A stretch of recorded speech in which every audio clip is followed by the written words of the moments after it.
First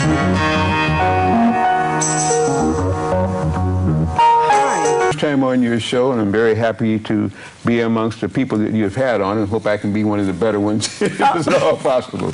You know, yeah, we're in a very interesting time now. People are seeing changes happening all over our planet, and modern technology and nanotechnology are really leading almost all of the things we do. People use microwave ovens. Yes. They use cell phones. They use, what do you want to call these things? Computers, monitors, scanners, printers, MP3 players, video game things again, fluorescent lights and this kind of thing. What they're not understanding, this is modern technology using electricity, but they have now, those who made these things, have electricity even going lower than what normally would have. They have what they call extra low frequency, ELF waves. ELF waves, and I have a tape called Elves Not Elves Are Killing You. They're worried about elves and groves and tremblings. But these things emit a wave that is very detrimental to the cells of the body, to the brain, the tympanic membrane, the optic thalamus nerve. All of these things can be very deadly. So because we saw that as a challenge, I began to research what can be done, since the people want these conveniences. They want television, they want plasma TVs, yes, they want the computer, they want the monitor, but they're actually doing harm to their cells, and long enough, the cells can even mutate. They become free radicals. And this is where cancer starts. So I said, well, now, if we're going to use this, what is the solution? So we came up with a solution called diodes. And at the Meta Center, and I'm the director of the Meta Center in Chicago, which tries to find solutions to problems, because we don't think problems should exist. So if you have a solution, there is no problem. Thank you. People have those problems. I say, let's give solutions. And that's what the whole show tonight is going to be on, solutions. Diodes are solutions. And we have 12 different kind of diodes. We have a diode that can go on the back of a cell phone. And I brought my cell phone with my diode right there. That little dot that you see there is doing a wonderful, wonderful thing for your body. It's stopping the extra low frequencies and making the extra low frequencies very high. The body can take high frequencies. The detrimental things are things that get inside your cell and begin to go slowly and just tear up the whole cell membrane, if you would. So we use diodes. You can use a diode on the back of a cell phone. You can use the diode on the back of your computer, your monitor, your scanner, your modem, on the back of that television set. And now everybody's got to have a direct plasma TV. That's even worse than the other ones as far as radiation. So you put that right on the back where the wire comes out the back of the chassis. If you're using a microwave oven, and I always say to give that to your best enemy. Oh, should have said that now. All the restaurants are going out of business. No, they're not, because if they will buy a diode that goes on the back of that, it changes that frequency. The harm is gone. You can still get the pleasure from the non-harm again. So we have diodes also, what we call a diode plaque. I meant to bring one, got off the airplane too quick and didn't bring it, so they're going to have to kind of listen to me or go on the website later. But the diode plaque is 8.5 by 11, looks like a kind of a chip on one side, again a platform, and on the back is 3 layers of the diode material. The thing is, if you put that on your kitchen counter, on a chopping block, or at the restaurant, anything you put within that, up to 18 inches above that surface, is going to pull radiation and poisons out of the thing. Now I want your audience to hear that. It's going to pull out radiation and poisons and toxins out of the food before you eat it, out of the canned goods, out of the cigarettes that have the nicotine, out of the coffee that has the caffeine, some of those other little things that we don't talk about that nobody uses, but again, you put that on there too. It's going to pull the poisons out, and that's what I said. It will actually detoxify and take out radiation and poisons from it. We have a diode that can work, that you put your cell phone. In driving cars in big rigs, whether or not you're a big rig driver or a cab driver, when you get in that car, you turn on the ignition, kicks in the alternator, and the wheels turn. When the wheels turn on a moving vehicle of metal, there is no ground. So all of that now is kicking back into the chassis. Government law says 45 miles per hour, the airbags kick in if you have an accident. All of that then is welded to the frame of the car. And guess what's sitting on that frame of the car? Your sex organ, your buttocks, the whole bit. So I say that because now people will listen when you say sex organ. If you now can sit on a diode pad, it's not going to harm that. Women are having all kind of candidiasis problems, and men are having all kind of testicular cancer. They're having all kind of prostate trouble. They don't tell them one of the reasons is you're sitting on radiation. When you drive that car, you pass by some of these towers in all the big cities. They got 252 major cities and things like this. All of them have these towers up. Those towers are not up there for nothing. You say, well, they're up there so I can use my cell phone. Sometimes. They're up there again so you can also work with the satellite and get pictures and feeds from all over the planet. Well, that means all that radiation is coming into you. In your car, if you turn on the radio, AM or FM, and you pass by a tower or another car, you hear it. You can hear the static. The static is you getting radiated. After 6 or 7 months, your whole car now is what they call a Faraday case. The metal is all toxic. It's all thing. So sit on that dial pad. Sit on that dial pad on the airplane. Sit on the dial pad in the car, and now you're protecting yourself. And then we have also what is called a diode mattress. That's for people who really get in deep trouble. If they think that you're having cancer or you're having cells that are not responding as they should, becoming free radicals, which means they're radical, they're attacking good cells in your body.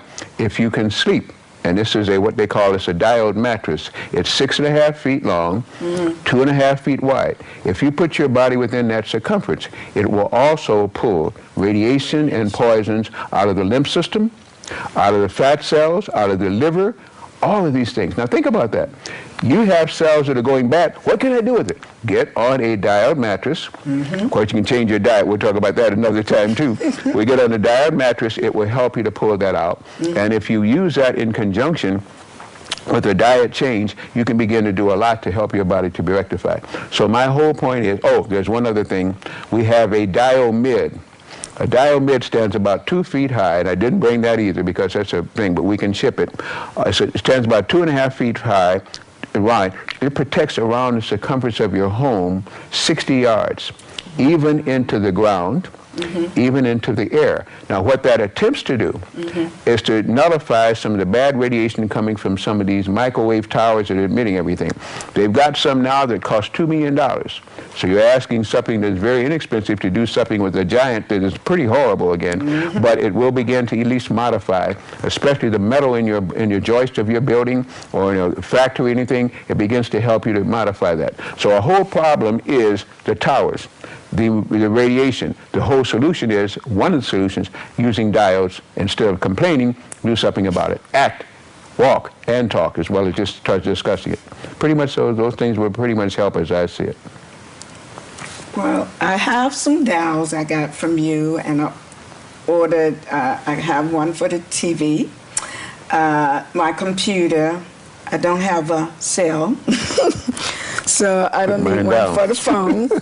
And I ordered the plug for the food, which is really great. But I just want to touch on one thing about genetic modification. Yeah. So could you elaborate on that? Most for definitely, the and audience? I'm so grateful that you were able to put up the prop for me there so your audience can also see. Genetic modification, or what they call genetically modified food, is food that has been transitioned by machines, or if we're eating meats, a lot of people eat the pork, they eat the beef, they eat everything else, they actually take those animals and modify them. Sometimes, I'm not going to name any brand names, so we'll just simply say it this way. Sometimes when you get a six-wing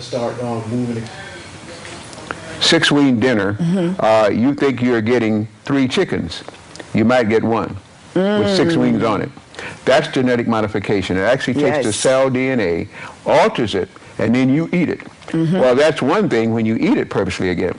But then again, to get it to that point, they have laboratories that are actually modifying people and everything else. That's when you're getting these witches, these horrible creatures of them that don't even care what they do. And I have some examples over there. I'm going to start with that one over there on the extreme, yes, that one. Okay. That one is an alligator man. You can see it was a human at one time. You can see it was an alligator or crocodile or something at another time. Now, somebody has modified that. They've put in a human DNA and a cross species of an alligator, crocodile, or reptile, fuse them together. Now, that's what you call mad science. We have the movies, The Island of Dr. Moreau.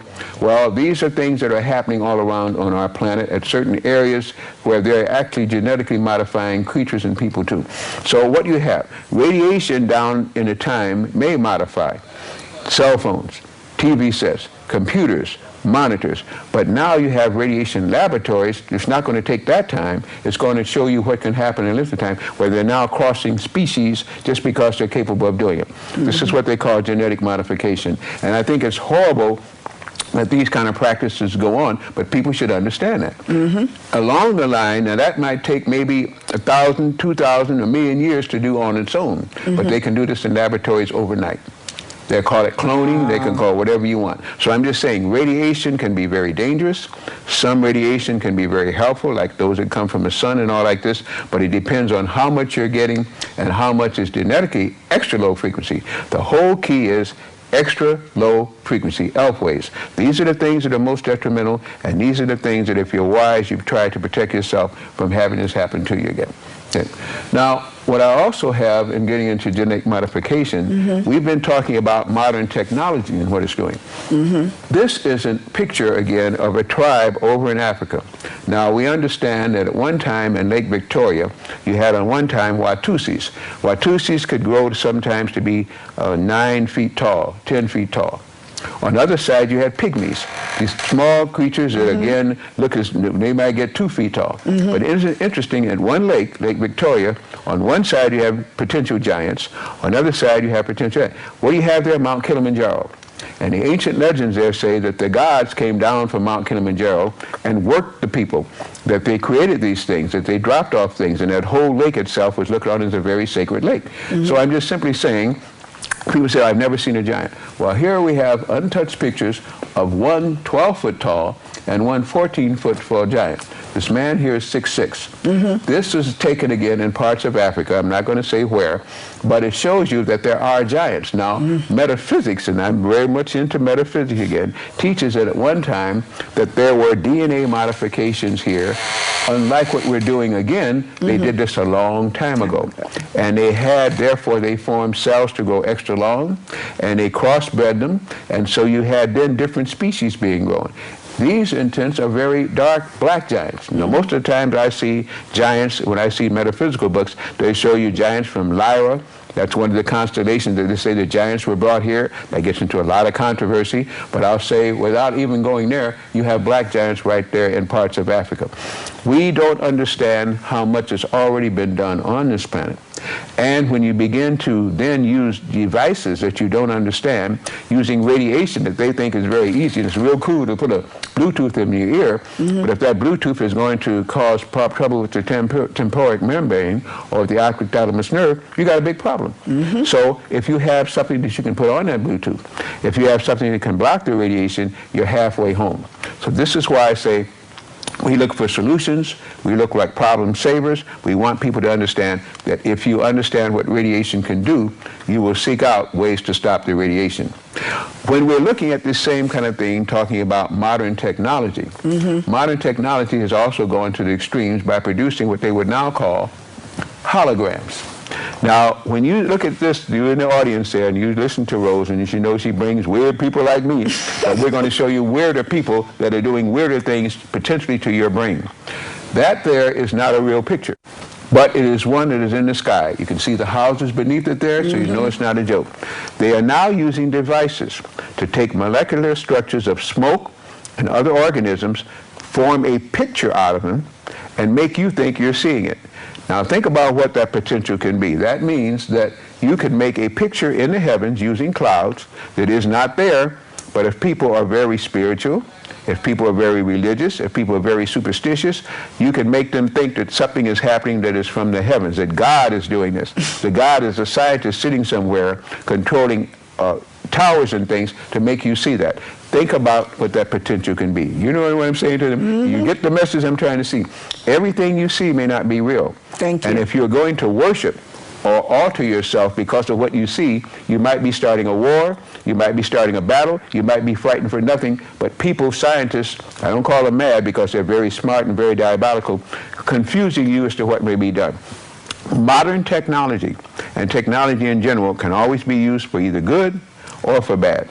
If you have an awareness that this can be done, then you won't be so gullible. We won't be like the kids that they tell you to raise.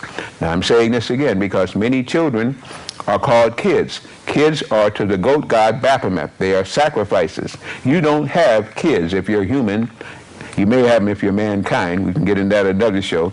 But if you're human, you have children. You treat them like kids because they treat them like baby goats and animals. They're not. But if you treat a child as a kid, raise a child as a kid, eat what kids eat, think what kids think, then you got no longer a child that you can control. You've got a kid.